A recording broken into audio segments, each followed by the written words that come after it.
Bonjour, je m'appelle Martine Lagacé, je suis professeure titulaire au département de communication affiliée à l'École de psychologie à l'Université d'Ottawa et je travaille sur les questions d'agisme depuis un petit peu plus de 25 ans. Ma thèse de doctorat portait sur l'impact de la retraite anticipée chez les infirmiers et les infirmières au Québec et comment les décisions étaient souvent teintées d'agisme.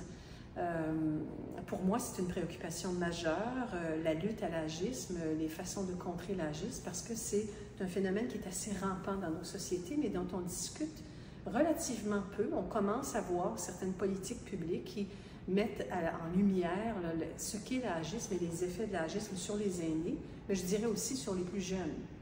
Parce que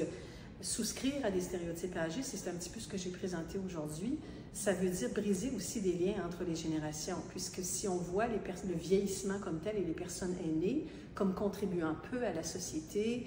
comme étant surtout synonyme de déclin, synonyme de mise en voie d'accotement, c'est aussi d'une sorte de mémoire sociétale dont on se prive. Donc aujourd'hui, j'ai voulu présenter un peu les tenants et les aboutissants de l'agisme. D'abord, pourquoi on souscrit à des stéréotypes très négatifs, surtout négatifs sur la base de l'âge, qui ciblent souvent les aînés, mais ça peut aussi être orienté vers les plus jeunes. J'ai eu recours au modèle de contenu des stéréotypes. Et ce que dit ce modèle de contenu des stéréotypes, c'est que souvent, quand on rencontre une personne qui est membre d'un autre groupe social que nous, pour se situer par rapport à cette personne, interagir, choisir les mots, un format de communication, on va utiliser deux grands axes de cognition sociale. Le premier étant quel degré de compétence j'attribue à cette personne, et le deuxième étant quel degré de chaleur humaine, de gentillesse, de sociabilité j'accorde à cette personne. Et l'ensemble des travaux qui ont mobilisé ce modèle de contenu des stéréotypes, que ce soit du côté américain, les études européennes, aussi au Moyen-Orient, même en Asie et au Canada, puisqu'on a testé ce modèle, montrent que systématiquement, on a tendance à stéréotyper les personnes aînées dans ce double cadran ou cette double dimension cognitive. Elles sont toujours situées dans le cadran peu compétentes, mais très, très chaleureuses. Donc, ça ouvre la voie à une forme d'agisme qu'on appelle un agisme de compassion, où par bonne foi,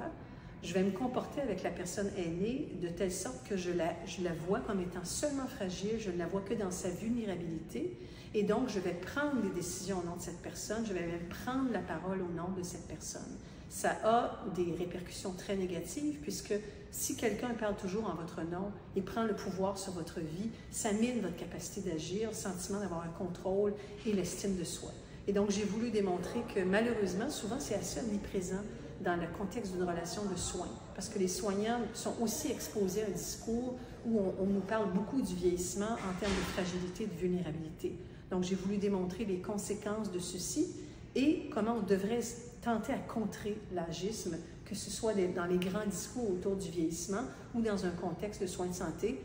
Point de départ, prendre conscience que ça existe et prendre conscience que c'est un phénomène qui vient miner la qualité de la relation avec nos aînés, avec les aînés, devrais-je dire, et de manière